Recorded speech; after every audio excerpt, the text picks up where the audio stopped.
আসসালামু আলাইকুম। আজকে আমাদের রান্না হচ্ছে বেগুনগুলো ছিল, কেটে কেটে নিচ্ছি পরিষ্কার করে, এখন ধুয়েও নিচ্ছি। আমি আসলে অনেকক্ষণ আগে এগুলো অনেক ভালো করে ধুয়ে নিয়েছিলাম। এদিকে দিয়ে দিলাম চুলায় সরিষার তেল আর পেঁয়াজ, আর এখানে লবণ দিয়ে ইলিশ মাছগুলো মেখে রাখছিলাম। এখন চুলায় দিয়ে দিব, হলুদ মরিচ আর লবণ দিয়ে দিলাম, একটু পানিও দিয়ে দিলাম। ইলিশ মাছ কষাই ফেলবো এখন। এই যে ইলিশ মাছগুলো এখন সবগুলো আমি দিয়ে দিচ্ছি। ইলিশ মাছগুলো লবণ দিয়ে মাখিয়ে রেখে দিয়েছিলাম।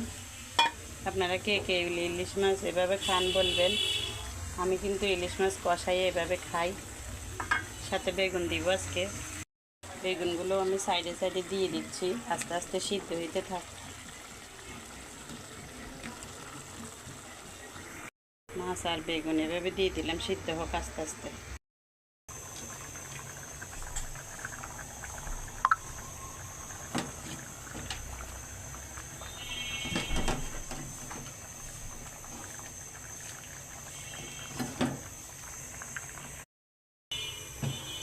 ফাইনালি আমার তরকারিটা হয়ে গেছে। একদম শুকনো শুকনো করে রাঁধছি, কারণ এই বেগুন তরকারিতে ঝোল থাকলে কেউ খাবে না।